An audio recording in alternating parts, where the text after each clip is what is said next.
rajin puasa, start dengan puasa Isnin, Khamis dulu dan sebagainya untuk detox, untuk buang, orang kata untuk kurangkan inflammation dan keradangan. Okay, alright. Okay, yang ni Ira kena apa? Kena jumpa doktor balik.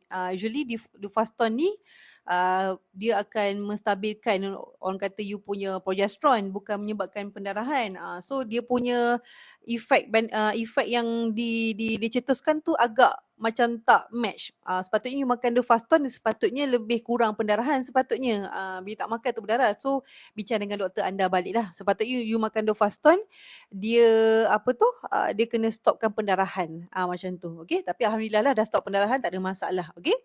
Okay, so saya sangat-sangat suka topik metabolisme sebab sebab masalah metabolisme ni adalah, orang kata, induk kepada pelbagai masalah dalam wanita. Okay?